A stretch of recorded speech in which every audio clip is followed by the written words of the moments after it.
Master Bravo back again to review episode number 7 of Alchemy of Souls. Today we discuss how Bu-Yeon breaks the mirror of longing.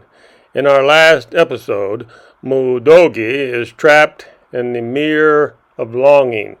She went into the Jin secret room, and it was surprising that she was able to even get into the Jin secret room, because you can only get into the Jin secret room if you are one of the Jin girls. So, we do know that Bu-Yeon, who is deep inside of Mu-Dogi, is the eldest daughter of Lady Jin. So anyhow, Mu-Dogi's trapped in there, and in a strange set of circumstances, the Crown Prince, So-Yul, Young Master Park, and Jung-Uk all come looking for Mu-Dogi, because the mirror of longing has power that whoever is trapped in the mirror of longing, if somebody out there in the real world is thinking about her, so somebody's thinking about Mu-Dogi, all of a sudden this mirror of longing has the power to send an image there that looks like Mu-Dogi, and the mirror actually sent an image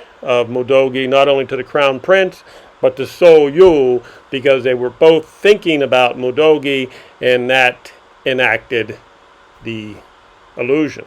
Yes, today we talk about the magical spells of illusion. Not unlike how the Federal Reserve banking cartel creates an illusion of paper. They tell you it's money and you believe it. It's all a magical spell. It is real if you believe it. So here we have the mirror of longing. And Mu-Dogi, being curious as she is, she got trapped in there.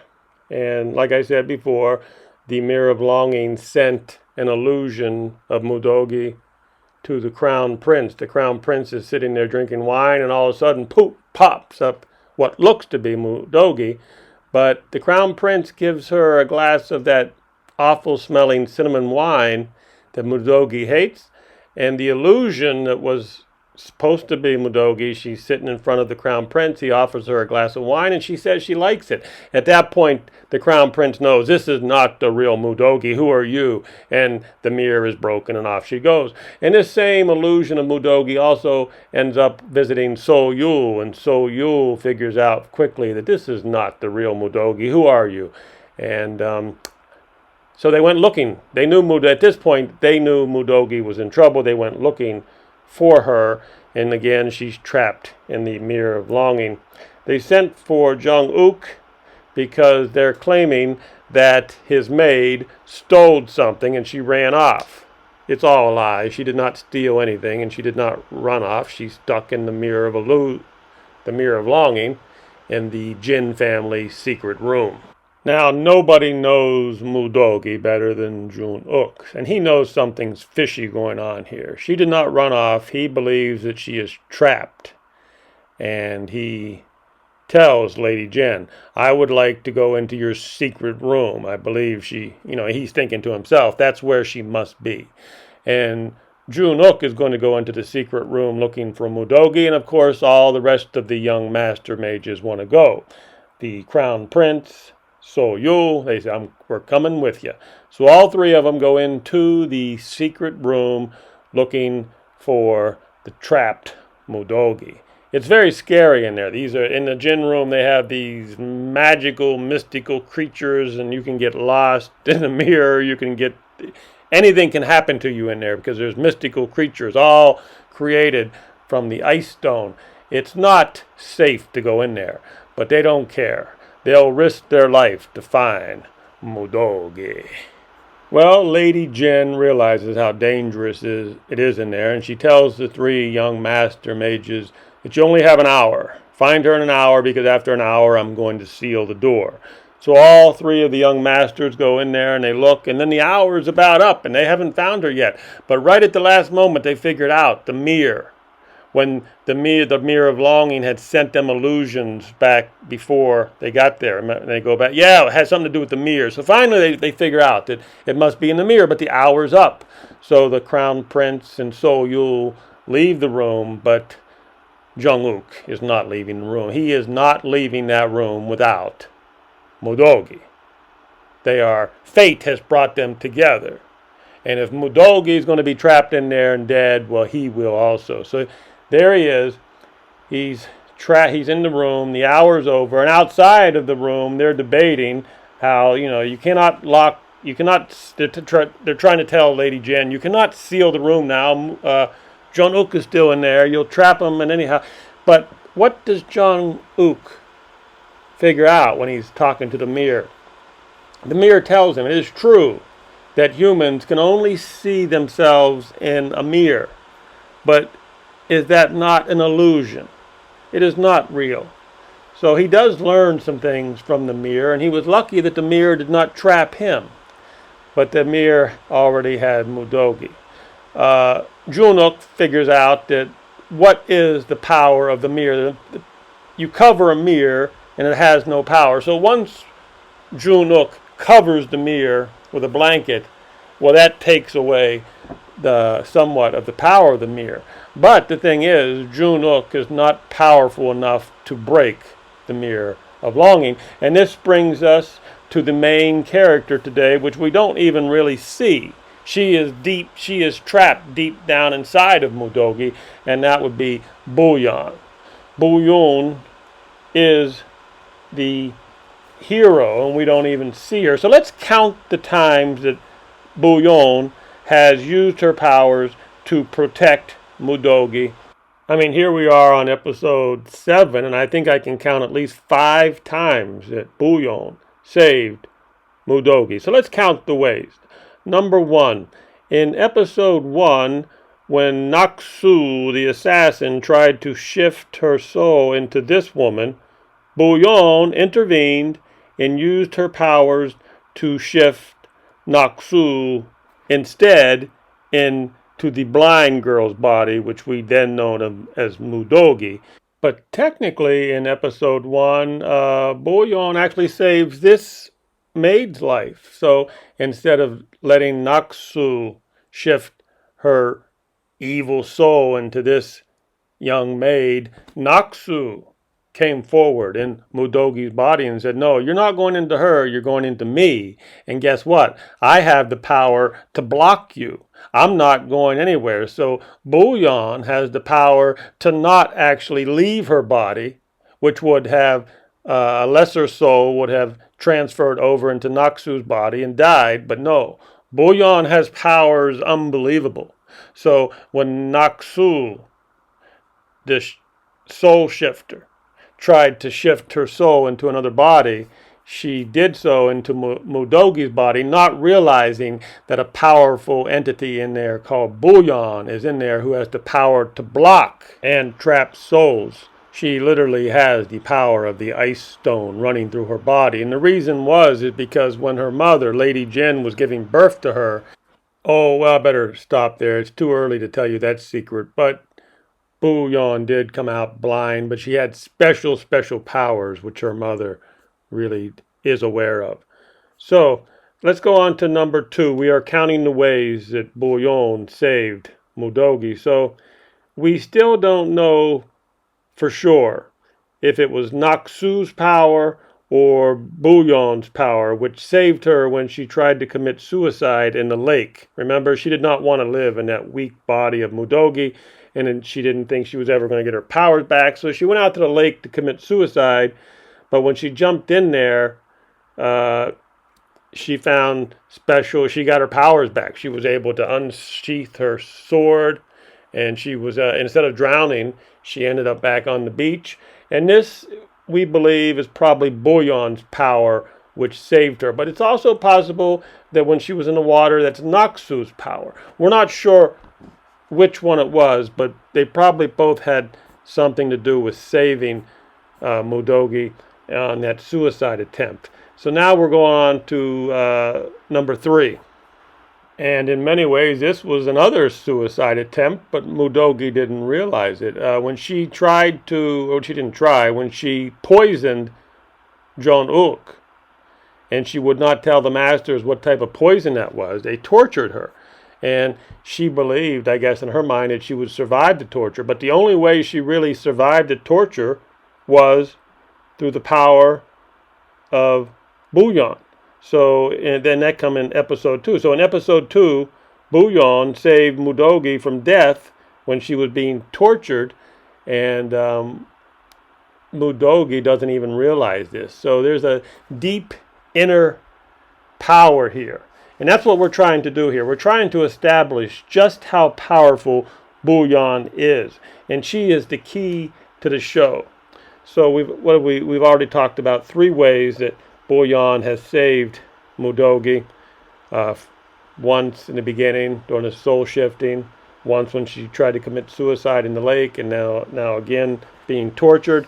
Now let's go to number 4. So as you know, in episode number 5, Mudogi and Jun-uk flee the capital, and they go out into the wilderness out there where Naksu grew up. So they found the campsite, but lo and behold, to Mudogi or Naksu's surprise, the campsite is being occupied by somebody, and they don't know who it is, but they're going to, they're sticking around. And in the middle of the night, the guy who's occupying the campsite now, his name is Master Lee. He kind of sneaks up on him, and he rolls up on Mudogi, who's sleeping, and he knows that she's a soul shifter because he's got a dog. A dog can detect soul shifters. And he's about ready to kill Mudogi because she's a soul shifter, and that's what you do to soul shifters. You kill them because they're evil. But Mudogi is special. And just about the time he's about ready to kill Mudogi while she's sleeping, all of a sudden, this powerful entity erupts out of her body that Master Lee can feel and sense and see or whatever. And this power that's coming out of Mudogi as she's sleeping, this is Bu-Yeon. This is Bu-Yeon's power erupting out of her body, telling Master Lee, someone is special in here. So boom, he closes his hands and he says, no, I cannot kill this soul shifter because this soul shifter is special. There's some sort of powerful entity in here, and I must get to know her first. And now we arrive at the 5th time that Bu-Yeon saved Mudogi, and that would be in this episode number 7, where Mudogi is trapped in the mirror. And of course, the 3 young master mages who went in to look for her, none of them were strong enough to break the mirror of longing. Jun-uk couldn't do it, he's in there. So the only person who's powerful enough to break the mirror of longing and let Mudogi escape, there's only one entity powerful enough to do that. And lo and behold, that entity is actually living inside of Mudogi, or is actually Mudogi actually Bu-Yeon to begin with. Really, let's clarify something. Mudogi is only the name that she was given after she got lost from her family. And this body, this blind girl that we call Mudogi, was always Bu-Yeon from the very beginning. But what happened is her family betrayed Bu-Yeon. She was able to find the ice stone. They betrayed her. They threw her in the lake, and she got disoriented. She got pissed off. She said, how can my family do this to me? She was very, very young. And anyhow, she left her family, and she went out, and some old lady raised her. But the old lady called her Mudogi. But just to make sure we understand this, Mudogi has always been Bu-Yeon from the beginning. She just changed her name when she got lost. Okay, so anyhow, the only entity powerful enough to break this mirror, who's inside of there at this time, again, is Bu-Yeon, who just happens to be there. And I don't want to drag this on, but Bu-Yeon breaks the mirror, allowing Mudogi to walk out. And Jun-uk actually thinks he saved her, but he didn't. So it was the power of Bu-Yeon that broke the mirror. And of course, Mudogi thinks it was Naksu's power that broke. Now this is important.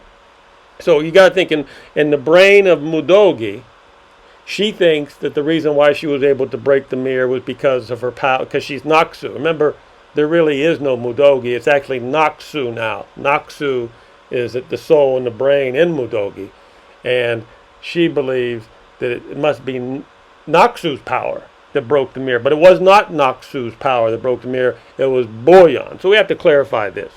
So this is kind of strange, isn't it? But this body is going through cycles, this body that we see here. First it was Bu-Yeon, then it was Mudogi, and then it was Naksu, and then we're back to Mudogi again. And since we're going in cycles, I guess next we'll see, at some point, Bu-Yeon will have to emerge. This body is definitely going through cycles. So we've established a pattern here. Whenever Mudogi is in trouble, Bu-Yeon always comes to the surface with her extreme powers to protect her. One of the clues that Bu-Yeon has come to the surface and has protected her is that Mudogi then loses her eyesight temporarily. And so any time that Bu-Yeon is coming to the surface and exerting her power, exercising her power, Mudogi has to close her eyes, or she has to be blind. She cannot see because that's the power of Bu-Yeon. So here we are in closing of episode 7, and Mudogi is in trouble again. It finds out that one of the Jinmu's right-hand man finds out that Mudogi is actually Naksu, so he tells Mudogi that you're going to have to give me Jung-uk if you want to live. So basically, she finds herself between a rock and a hard place here. If she does not give Jung-uk up to this bad guy, then he will kill her. And the bad guy, why does the bad guy want Jung-uk? Because the bad guy wants to use the soul ejector, and the bad guy wants to shift his soul into the body of Jung-uk, which then would mean her young master Jung-uk would be dead. So she's in between a rock and a hard place here. Does she die herself, or does she let her young master die? Well, she's about ready to lead her young master to death when the young master decides to give her a gift of the yin and yang jade, the red and the blue yin and yang jade eggs that he made specially for her. And these are special, these jades have special powers that once you give them to each other, they have special powers where you love each other. And because Jung-uk basically saved himself, because Jung-uk gave her this gift of these red and blue jade eggs, Mudogi could no longer lead him to his death. And then Mudogi says, forget about it. I'll go and die and you live your... It gets weird. So anyhow, Jung-uk finds out that Mudogi's in trouble, and they have to go to this castle, and they're just going to have to fight this guy. And Mudogi says, you are extremely lucky because it looks like it's going to rain. Remember what she has been training him Tansu lately, right? But to have the power of Tansu, you need water. And she says, look at this, you are so lucky. It looks like it might rain. You're going to have to fight like your life depended on us, and if it rains, maybe we will both survive. So they both go together to fight the bad guy, and sure enough, it does rain, and he's able to use the power of Tansu to actually defeat this guy.